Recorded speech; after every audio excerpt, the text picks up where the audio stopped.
Good morning, students. We'll study the remaining chapter of understanding marginalization. So this is the remaining chapter which I am going to explain. Forest land have been cleared for timber and to get land for agriculture and industry. Marginalisation कौन थे? Tribals को क्या किया था? उनके अपने जो forest में वो रहते थे, फॉरेस्ट कवर में, वहाँ से डिस्प्लेस कर दिया गया था। ठीक है, तो उसी के ऊपर ये पूरा चैप्टर है, ट्राइबल्स के ऊपर और आदिवासी के ऊपर। इससे पहले मैंने पढ़ाया था कि स्टीरियोटाइप थिंकिंग मतलब अगर जब भी हम ट्राइबल्स के बारे में या आदिवासी के बारे में सोचते तो हमारे आवाज नहीं आ रही? मैम आ रही है आपकी आवाज? मैम आ रही है आपकी आवाज। अच्छा, तो फिर क्या प्रॉब्लम है? Is there any problem? No ma'am. Okay, is there any echo? No ना? No ma'am. Okay okay okay. So tribals stereotype, हमारा ट्राइबल्स के दिमाग में क्या है कि हाँ वो लीव्स पहना हुआ, हेड गियर्स होंगे, ये सब चीज़ें है ना, ये हमारे दिमाग में आता है। हाँ, पिछले चैप्टर में अपन ने यही डिस्कस किया था। Now I am starting this chapter from this only. Forest lands have been cleared for timber and to get land for agriculture and industry. जो फॉरेस्ट लैंड थी उसको क्लियर कर दिया गया था टिम्बर के लिए और एग्रीकल्चर और इंडस्ट्री के लिए। क्या किया था? फॉरेस्ट को क्लियर कर दिया, मतलब करते जा रहे थे। कौन? Industrialist, officers. आदिवासी have also lived in areas that are rich in minerals. आदिवासी ऐसे एरिया में रहते थे जहाँ पे मिनरल्स और अदर नेचुरल रिसोर्सेज थे। These are taken over for mining and other large industrial project. ये जो ट्राइबल से ये इनकी जो लैंड थी वो टेक अवे कर ली गई थी। क्यों? माइनिंग के लिए और इंडस्ट्रियल प्रोजेक्ट्स के लिए। जो powerful forces have often colluded to take over tribal land. जो पावरफुल फोर्सेस थी उन्होंने जो ट्राइबल्स लैंड थी उसको फोर्सिबली टेक ओवर कर लिया था। Much of the time the land is taken away forcefully and procedures are not followed. इसमें कोई भी ऐसा लॉ या प्रोसीजर फॉलो नहीं हुआ। फोर्सिबली उन्होंने क्या किया? ट्राइबल से वो लैंड ऑक्यूपाई कर ली, स्नैच कर ली। According to official figures, more than 50% of persons displaced due to mines and mining projects are tribals. Official अगर फिगर देखा जाए तो 50% से भी ज़्यादा जो पर्सन्स हैं, जो ट्राइबल्स हैं, उनको डिस्प्लेस कर दिया गया माइनिंग प्रोजेक्ट्स के लिए और दूसरे प्रोजेक्ट्स के लिए। Another recent survey report by organization working among Adivasi shows that 79% of the person displaced from the state of Andhra Pradesh। दूसरा recent survey report जो आई है, जो एक organization के द्वारा ये सर्वे रिपोर्ट लॉन्च की गई है, वो उसमें ये था कि जो आदिवासी दिख रहे हैं 79% डिस्प्लेस हुए हैं आंध्र प्रदेश, छत्तीसगढ़, ओडिशा, झारखंड एंड और ये ऐसे ट्राइबल्स थे, इनको क्या कर दिया गया? डिस्प्लेस कर दिया गया। और ये ट्राइबल्स कितने थे? 79% को। तो huge tracts of their lands have also gone under the waters of hundred of dams that have been built in independent India। Huge जो ट्रैक्ट्स लैंड के थे वो किस में चले गए थे? डैम्स के लिए 100 ऑफ डैम्स बने, जिसमें इनको उस डैम की वजह से भी इंडिपेंडेंस के बाद इनको डिस्प्लेस कर दिया गया था। In the north east their lands remain highly militarised. North east में तो जो इनकी लैंड थी उसको मिलिटराइज कर दिया गया। मिलिट्री वहाँ पे मिलिट्री को ऑर्डर दे दिया गया। India has 101 national parks covering 40,564 square kilometre and 543 wild life sanctuaries. India में 101 नेशनल पार्क्स जिन्होंने कवर किया है 40,564 square kilometre and 543 wild life sanctuaries develop की गई है, जिसमें 1,19,776 स्क्वायर किलोमीटर इन्होंने ये क्या किया, लैंड को ऑक्यूपाई किया है for the wild sanctuaries and national park. These are area where tribals originally lived but were evicted from. ये ऐसे एरिया थे जहाँ पे ओरिजिनली ट्राइब्स रहते थे, अब वो क्या हो गए, इविक्ट हो गए थे. When they continue to stay in these forests, they are termed encroachers. अगर ये लगातार फॉरेस्ट में ये मतलब कंटिन्यू स्टे करते तो ये क्या कहलाते हैं, एनक्रोचर्स, छीनने वाले. Losing their lands and access to the forest means that tribal lose their main source of livelihood and food. अब इनकी लैंड तो ट्राइबल्स ने क्या किया, वो तो खो ही दी थी. अब जो फॉरेस्ट मीन्स थे जिनसे इनकी लाइवलीहुड चलती थी, जीवन याचिका चलती थी, ऐसे फूड से sources of livelihood and food, वो भी इनसे छीन ली गई थी. Having gradually lost access to their traditional homeland, many Adivasis have migrated to cities in search of work where they are employed for very low wages in local industries or at building or construction site. अब क्योंकि gradually क्या किया, इनके traditional homeland से इनको displace कर दिया गया, तो ज़्यादातर आदिवासी क्या क्या किया, आदिवासीज ने माइग्रेट कर गए, वो सिटीज़ की तरफ चले गए काम की तलाश में, जहाँ पे उनको एम्प्लॉयमेंट मिला कम सैलरीज में, कम वेजेस मिलती थी, उसमें भी लोकल इंडस्ट्रीज में या कंस्ट्रक्शन साइट में उनको काम करना पड़ता था. They thus get caught in a cycle of poverty and deprivation. अब ये क्या हुआ, ये गरीब हो गए, है ना, बिल्कुल कम वेजेस में इनका चल ही नहीं रहा था, डिप्राइव हो गए, अपने लैंड से डिप्राइव हो गए, अपनी लाइवलीहुड से डिप्राइव हो गए. 45% of tribal groups in rural areas and 35% in urban areas live below the poverty line. अब 45% जो ट्राइबल ग्रुप था रूरल एरियाज में, 35% अर्बन एरिया में, अब वो कैसे आ गए, poverty line, below poverty line हो गए, बीपीएल जिसे कहते हैं, गरीबी रेखा से नीचे आ गए, बीपीएल हो गए. This leads to deprivation in other areas. इसी तरह की दूसरे एरियाज में भी डिप्राइव्ड हुए वो. Many tribal children are malnourished, और इससे बहुत सारे जो ट्राइबल चिल्ड्रन थे वो कैसे हो गए, मेल नरिश्ड हो गए. मेल नरिश्ड हो गए, कुपोषण का शिकार.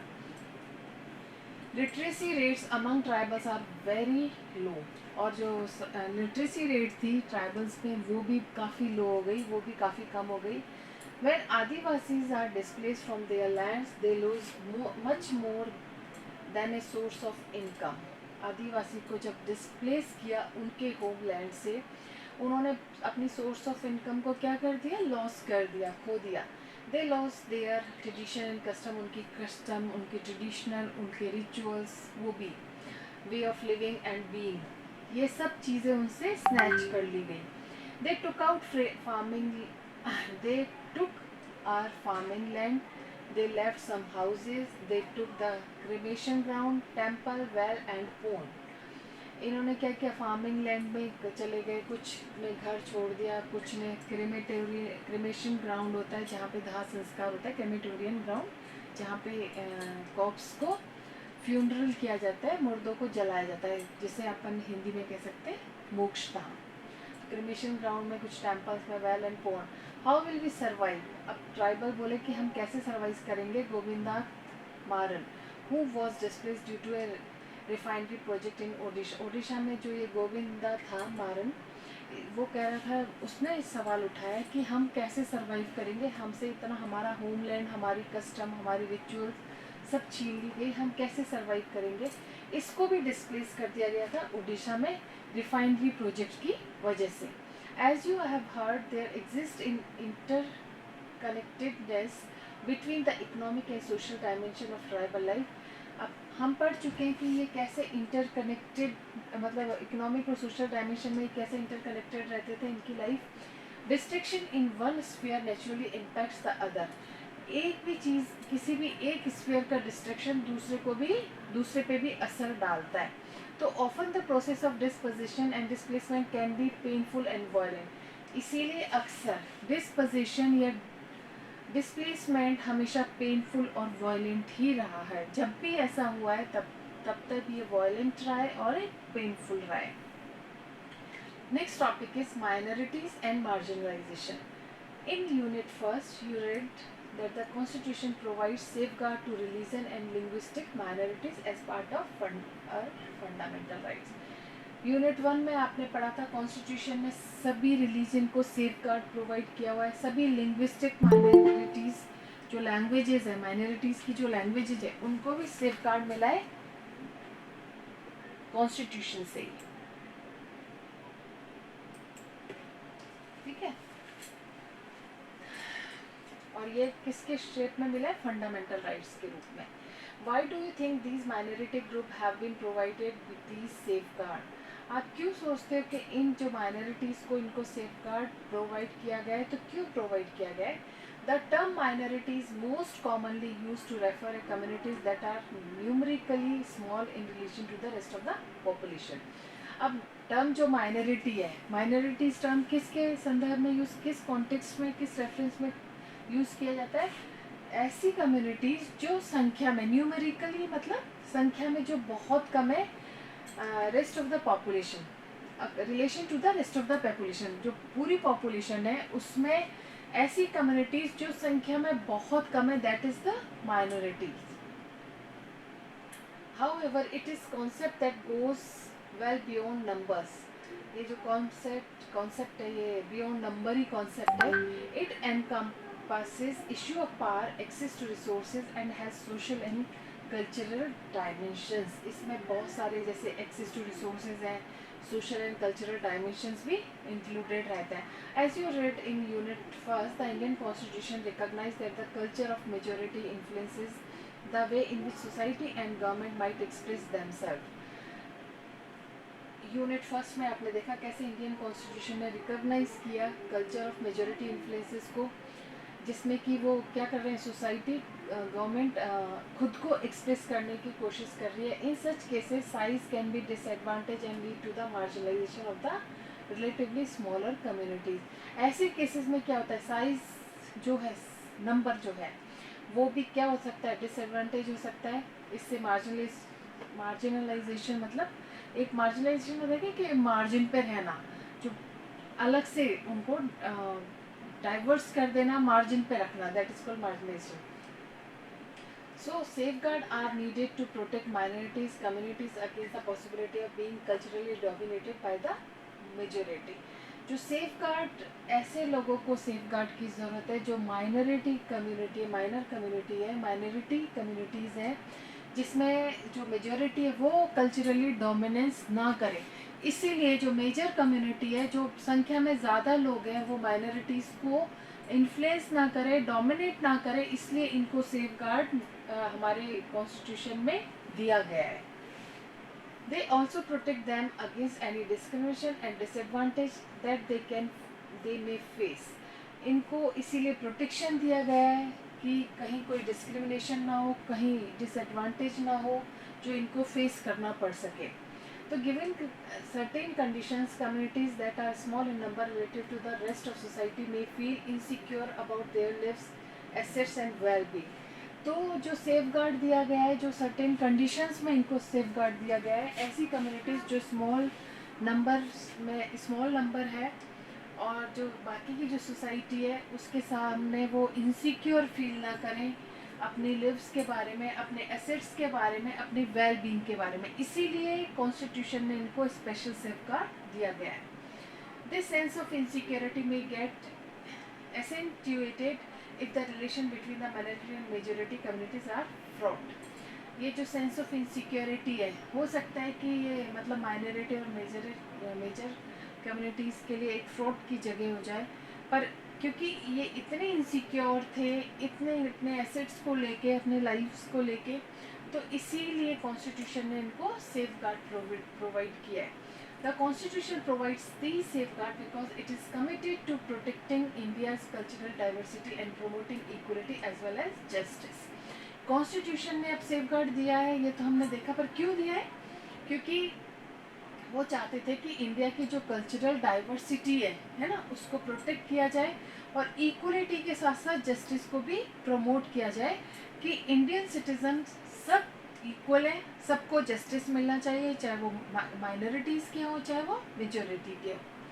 As you have already read in chapter 5, the judiciary plays a crucial role in upholding the law and enforcing. अब जुडिशरी चैप्टर में हमने पढ़ा था कि जुडिशरी कैसे क्रूशियल रोल प्ले करती है अपना लॉ को अपहोल्ड करने में और एनफोर्स करने में. अगर मान लीजिए कहीं कोई सरकार नहीं कर पा रही है, वो एग्जीक्यूटिव्स नहीं कर पा रहे, तो जुडिशरी उनको मतलब डिक्लेयर करती है, अनाउंस करती है, उनको फोर्सफुली कहती है कि वो लॉज को अपहोल्ड करके चले और वो एनफोर्स करती है फंडामेंटल राइट्स को. Every citizen of India can approach the court if they believe that their fundamental right have been violated.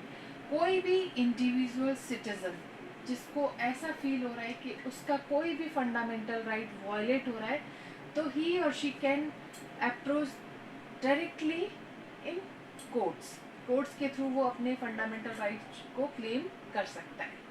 Every individual of India.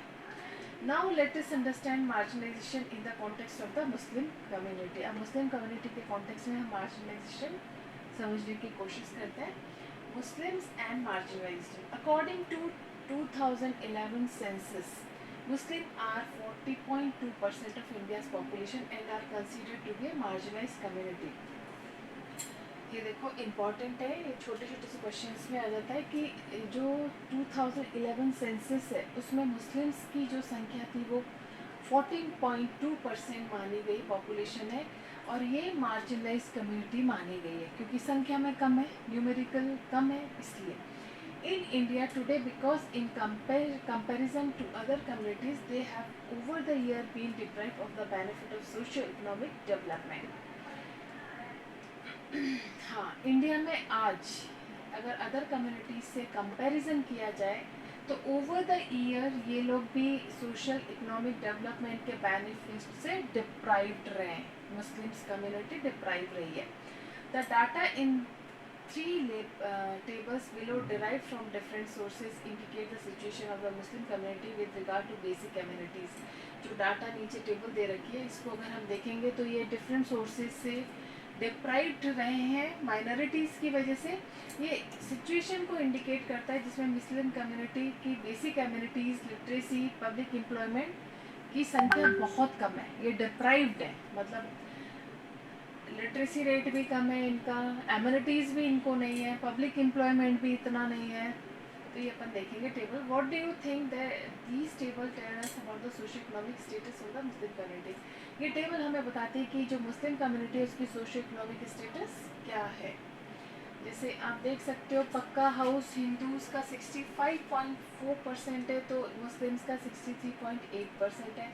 Electricity 75.2% है. टैप वाटर जो ये यूज़ करते हैं वो 43.7% हिंदूज़ का है, तो मुस्लिम्स का अगर देखा जाए तो इलेक्ट्रिसिटी 67.5% एमिनिटीज़ इनको मिलती है.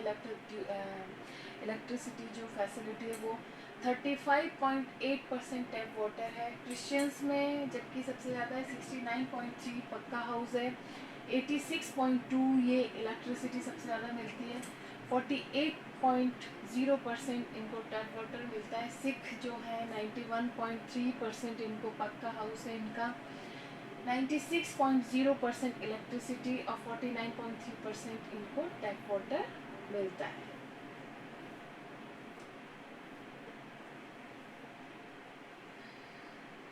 तो recognizing that Muslim in India were lagging behind in terms of various development indicators, the government set up a high-level committees in 2005. अब मुस्लिम्स की जो ये इतना develop terms of various development indicators है उसके हिसाब से ये देखा कि ये बहुत पीछे है. उसको देखते हुए गवर्नमेंट ने एक हाई लेवल कमेटी 2005 में सेट की थी, chaired by justice Rajendra सचार. The committee examine the social economic and educational status of the Muslim community. इन्होंने इन्हीं के अंदर राजेंद्र के अंदर ये कमेटी थी, इसके जस्टिस जो चेयरपर्सन थे वो ये राजेंद्र थे. इन्होंने एग्जामिन किया सोशल और economic educational status Muslim community का इंडिया में.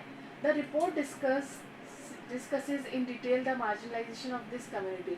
रिपोर्ट में डिस्कस किया गया कि ये जो कम्युनिटी है वो मार्जिनलाइजेशन कम्युनिटी है, मार्जिन कम्युनिटी है. It suggested that on a range of social, economic and educational indicators, the situation of the Muslim community is comparable to that of other marginalized community like scheduled caste and scheduled tribes. ये suggest किया गया है कि social, economic और educational indicator की range पे जो situation है मुस्लिम कम्युनिटी की, अगर कंपेयर किया जाए अदर मार्जिनलाइज कम्युनिटी से, जैसे SC ST से, तो थोड़ी सी क्या है, ये थोड़ी सी रेंज में है. For example, according to the report, the average year of schooling for Muslim children between the ages 7 to 16 is much lower than that of other social religious community. इसमें ये कहा गया है, इस रिपोर्ट में ये आया है कि जो एवरेज ईयर है, जो मुस्लिम स्कूल जाते हैं, बच्चे स्कूल जाते हैं, उनकी एज 7 to 16 बहुत कम है. अदर सोशल रिलीजियस कम्युनिटीज से जो स्कूल जा रहे हैं बच्चे, वो बहुत कम जा रहे हैं अगर दूसरों से कंपेयर किया जाए तो. Economic and social marginalisation experience by Muslim has other dimension as well. जो इकोनॉमिक सोशल मार्जिनलाइजेशन है वो भी एक्सपीरियंस किया गया है अदर डायमेंशन में मुस्लिम्स को. Like other minorities, Muslim custom and practices are sometimes quite distinct from what is seen as the mainstream. जैसे जो अदर माइनॉरिटीज़ हैं, मुस्लिम की जो कस्टम है, प्रैक्टिसेस है, वो थोड़ी सी डिस्टिंक्ट है, मतलब थोड़ी सी डिफरेंस है. जो कुछ भी मेन स्ट्रीम में देखा जाता है उससे थोड़ी सी डिफरेंट है. Some, not all Muslim may wear a burqa, sport a long beard, wear a fez, and these become ways to identify all Muslim. Because of this, they tend to be identified differently, and some people think they are not like the rest of us. सारे Muslims lady बुरखा नहीं पहनती, sport है long beard, सभी की लंबी दाढ़ी नहीं रखते, सभी फेस वेयर नहीं करते. तो ये मुस्लिम्स को आइडेंटिफाई करने का एक तरीका है. बिकॉज ऑफ इसी की वजह से दे टेंड टू, इनको डिफरेंटली आइडेंटिफाई किया जाता है. कुछ लोगों का मानना ये है कि ये they are not like the rest of us, ये हम में से नहीं है. Often this becomes an excuse to treat them unfairly and discriminate against them. कई बार हम इसी वजह से इनको अनफेयरली ट्रीट किया जाता है और डिस्क्रिमिनेट किया जाता है इनको. Do you remember reading in your class 7 book about how the Ansaris were finding it difficult to rent a house? आपने पढ़ा होगा कि अंसारी को किस तरीके से रेंट हाउस अवेलेबल नहीं हुआ था, उसकी कास्ट की वजह से, उसकी कम्युनिटी की वजह से. This social marginalization of Muslim in some instances has led to them migrating from places where they have lived, often leading to the ghettoisation of the community. कई बार तो इसी वजह से, सोशल मार्जिनलाइजेशन की वजह से, इन्होंने बहुत सारा ये अपनी जगह से, अपने प्लेसेस से माइग्रेट कर गए, दूसरी जगह चले गए. Sometimes this prejudice leads to hatred and violence. और कई बार इसी प्रेजुडिस की वजह से बहुत हेट और वायलेंस स्प्रेड हुआ है, फैला है. In the above section of this chapter, we saw how in the case of Muslim community there is a link between economic and social marginalization. Above section chapter के ऊपर के जो section में हमने देखा कि किस तरीके से जो मुस्लिम कम्युनिटी का केस है वो इकोनॉमिक और सोशल मार्जिनलाइजेशन से लिंक अप है. Earlier in this chapter you read about the situation of आदिवासी. पहले आपने आदिवासी की सिचुएशन के बारे में पढ़ा. क्लास 7 बुक में आपने पढ़ा कि सिचुएशन मतलब unequal status of women in India की, जो विमेन इंडिया की जो विमेन थी उनका अनइक्वल स्टेटस था. Experience of all these group point to that the fact that marginalisation is a complex phenomenon requiring a variety of strategic measures and safeguard to redress this situation. जो experience है जिसमें इन groups को point out किया गया, marginalisation group को point out किया गया, जिसमें ज़रूरत है एक वेराइटी ऑफ स्ट्रैटेजीज़ की, मेजर्स की, सेफगार्ड की, जिससे कि इनकी सिचुएशन को रिट्रेस किया जाए, चेंज किया जा सके, रिफॉर्म किया जा सके.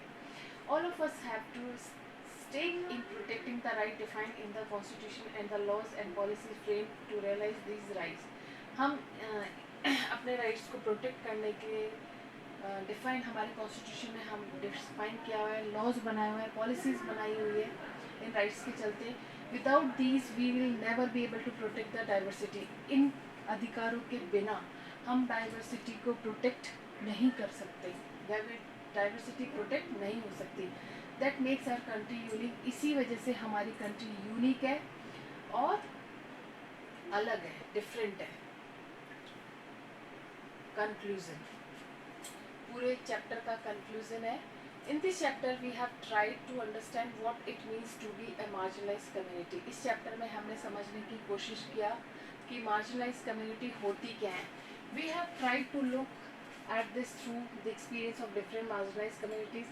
हमने स्टडी की डिफरेंट मार्जिनलाइज्ड कम्युनिटीज़ के बारे में। These are different reason for each of these communities being marginalised. हर जो मार्जिनलाइज्ड कम्युनिटी है, हर किसी का डिफरेंट ट्रीट करने का अपना एक अलग अलग पैमाना है, अलग मेजरमेंट है कि किस तरह से मतलब उनको डिफरेंट माना जाता है मेन स्ट्रीम से। Each experience marginalisation in different ways. We have also seen the marginalisation is linked experience disadvantage produce and powerlessness. हम देख चुके हैं कि मार्जिनाइजेशन कैसे उनको डिसएडवांटेज मिला हुआ है, कैसे प्रेजुडिस्ड है, उनके बारे में जो सोच है वो प्रेजुडिस्ड, कई लोग प्रेजुडिस्ड है, कुछ पावरलेसनेस है। In India there are several more marginalise communities. हमारे इंडिया में बहुत सारी मार्जिनलाइज कम्युनिटीज़ हैं, जैसे दलित्स हो गए, whom you will read more in next chapter में हम इसके बारे में पढ़ेंगे। Marginalization results in having a low social status and not having equal access to education and other resources। जो marginalization है उसका रिजल्ट क्या है कि इनका स्टेटस बहुत लो सोशल स्टेटस है और ये इक्वली एक्सेस नहीं कर सकते एजुकेशन और अदर रिसोर्सेज को। Yet the leaves of marginalised people can and do change. तो भी जो मार्जिनलाइज पीपल है इनकी जीवन को चेंज किया जा सकता है, इनको चेंज किया जा सकता है, इनको रिफॉर्म किया जा सकता है। तो no one is marginalise all the time is exactly the same way. तो हमेशा जो इसीलिए नो वन कोई भी मार्जिनलाइज नहीं हो सकता ऑल द टाइम और सेम वे में, एग्जैक्टली सेम वे में मार्जिनलाइज नहीं हो सकता, नहीं होता। If we go back to the two example, अगर हम वापस पीछे की तरफ जाएं तो एग्जाम्पल देख सकते हैं मार्जिनेशन के। वी हैव डिस्कस, हम डिस्कस कर चुके हैं। Will see the each of this group has a long history to struggle and resistance, कि किस तरह से इस ग्रुप ने स्ट्रगल किया है, रेजिस्ट किया है against the discrimination, against the marginalisation इन्होंने किया है। Marginalization communities want to maintain their cultural distinctiveness while having access to rights, development and other opportunities। जो marginalized communities हैं वो क्या चाहती हैं, अपनी cultural जो distinctiveness है, अपनी different जो culture है उसको preserve करना, उसको maintain करना, और चाहती हैं कि rights, development और other opportunities भी ये equally access कर पाए। In the next chapter we'll read about how different groups have confronted marginalisation. हम पढ़ेंगे कि किस तरह से डिफरेंट ग्रुप है वो मार्जिनलाइजेशन को कॉन्फ्रेंट करते हैं, फेस करते हैं। So chapter has been completed. Now the question answers will be sent by tomorrow. Take care and bye. Okay.